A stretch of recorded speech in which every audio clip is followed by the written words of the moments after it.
Hello YouTube viewers, welcome to my channel Science to Technology. In today's show, Camera Tuesday, we're gonna talk about Insta360 Go 2. So let's dive right into it. Now first, what we are talking about? We are talking about an action camera which is idiotically tiny. Now this puppy is supposed to be launched for $300. Now you can buy that in USA. However, be mindful, in India its price would be around 30,000. Hopefully a bit lower than that. Now this puppy can shoot 4K 30 frame per second, but does not do 4K 60 frame per second. It can only do 4K 50 frame per second. Now that's not an issue everywhere. People live in 50 hertz world, and it can do full HD up to 120 frame per second. That is like 4x slow motion. Now the file format is MP4 H264 at 80 Mbps, so basically very easy to edit even on mobile video editors. And this does have one side effect because of the tiny size and because of the fact that they are trying to cram into sensor that is the same size as GoPros, and some mobile phone have smaller sensor size than these puppies.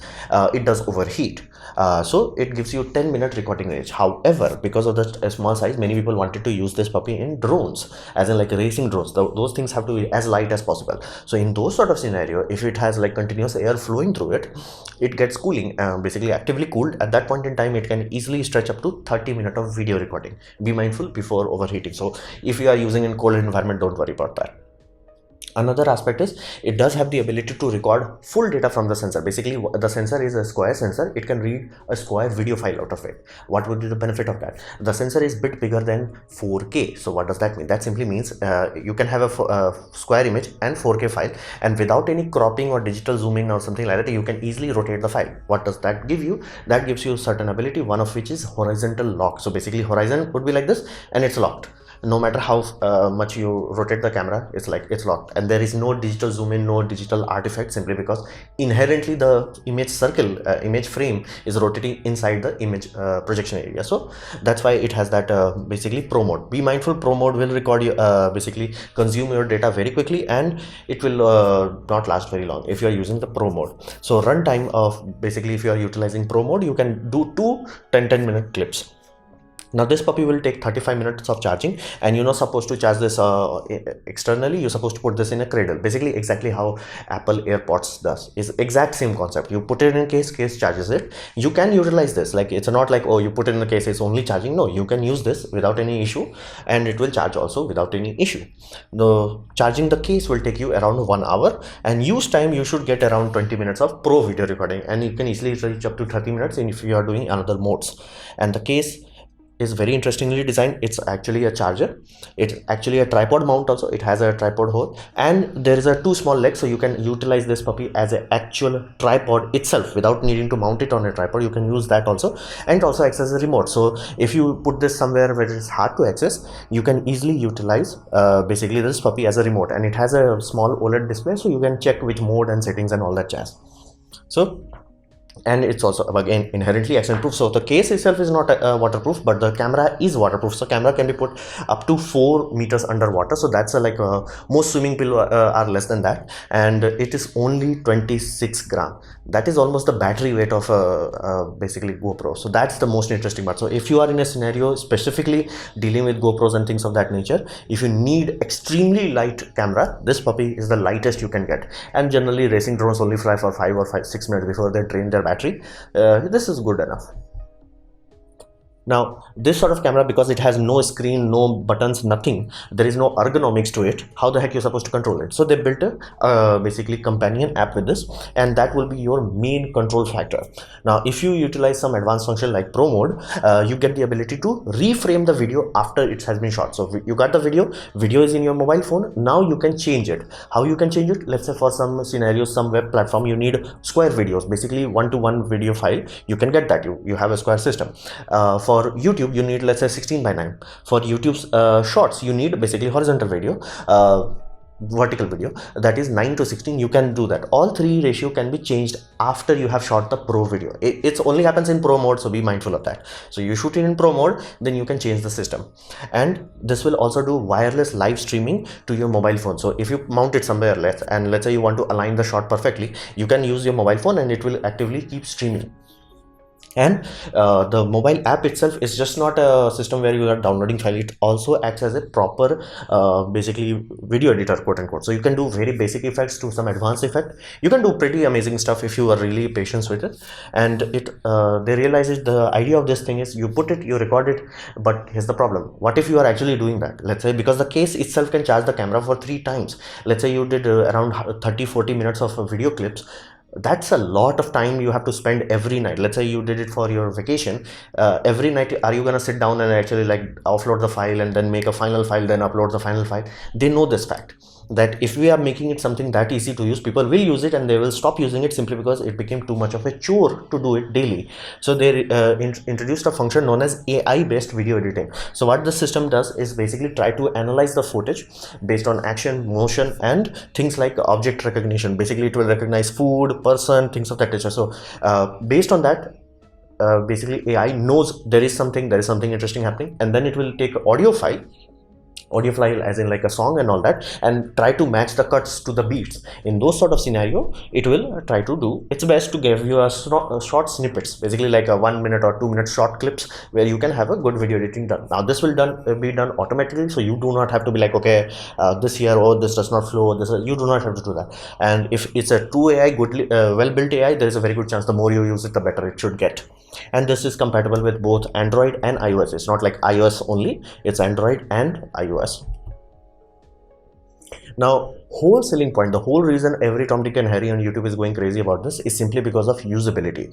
At this point in time, this is one of the closest camera that we have that basically don't think about it, just use it. It's just like press a button, go, don't think about it. So that is one of the very interesting part. And GoPro has been falling behind, specifically from Hero 8 to 9 specifically. Like almost every Tom, Dick and Harry who has this has a video channel or something like that. Most of them are saying that at least once a month it starts to crash. Like either GoPro is like skimping on basically R&D department or QNC department, but it's like it's becoming a name. It's like, oh, GoPro did not crash, awesome. It's like this is becoming a joke. That means it's a really bad. Way too many people are having that issue, and so that makes a market very easily to disrupt. GoPro was the king, but because they are creating a product that's like more than enough people at this point has created complaints like, dude, we have to pull out the battery every time to force it to reset. It creates a problem where it's like an action scene you are doing, you can't retake it. It has to be done in one go, and if your GoPro froze in mid action, done. So that's the whole point of this sort of camera. Is like GoPro is weak at this point in time in the marketplace, as in like public perception wise. So people are willing to give another company a go, and these companies like coming out is like, hey, don't think about us, just use it, don't think, just use. And that's the whole thing, because if you want to do candid photography, basically let's say you want to show people what it's like to be in this place or that place, or where people should not know that you are recording them. That's the first thing. Candid means it should not be known. Now imagine this is a GoPro harness. You have 4 belt coming to your chest, and then you have this giant GoPro. Every Tom, Dick and Harry will feel weird around you. Now they may still talk candidly, but they will be like, what's there? Like it's too big, too bulky, too basically pronounced to be forgotten. It's like it will never go in there. And especially even in your road scenarios, you have like a giant GoPro on your helmet. Every Tom, Dick and Harry will look into it, which you really don't want. So fundamentally you want a tool that is like blends in. Now this does that. How it can do that? Basically it's very lightweight, so it utilizes magnet. The body has a magnet, and then you will get a pendant that itself also has a magnet. So both of those magnets will lock from the inside. So from the outside nobody will see it. And if you have, let's say, black shirt and you put this into a black case, nobody will notice. And if you are basically cautious enough, conceal it well enough, you can easily hide it and nobody will notice it. And first, nobody will notice it because it's so goddamn small. Like think of this is a whole person. GoPro will be a giant box, and this is like a tiny thing. Like think of this way, let's say a person is utilizing in a football field, you will not pay attention to that. It's like that small. That is why it's such an interesting thing. The usability is too damn high. Like you do not have to think about it. Can a mobile phone beat the video quality, video performance of that? Absolutely. Can a mobile phone be tapped onto your body like this? No, flat out no. So that's the whole thing. For candid shooting, this is like kind of priceless. And given the fact that it's a tiny magnet, if you have metal surface, just plonk it right there. Do not think about it. So that's the whole thing. And because of the lightweight, while you are wearing it, you will not notice it. It's like I have a giant harness to my chest. You will not. You can play actual games with this. So that's the whole thing. Simple and efficient in terms of usability. Do not think too much about it. Just goddamn use it. Now this created a kind of sensation because this is Mark II, and Mark I was kind of good, but it was not like whoa. But this puppy is very interesting simply because while the body is bigger than the last generation, it has sensor size that is literally the same sensor size as GoPro. So fundamentally the video quality is much more improved, and because it is so tiny, and the fact that it's just a tiny magnet, people are like, dude, I'm gonna do a match here, there is a pole here, just tonk, done. Your camera is perfectly placed, and because it has horizon lock, so even if it's tilted, you do not have to worry about it. So that's the whole thing.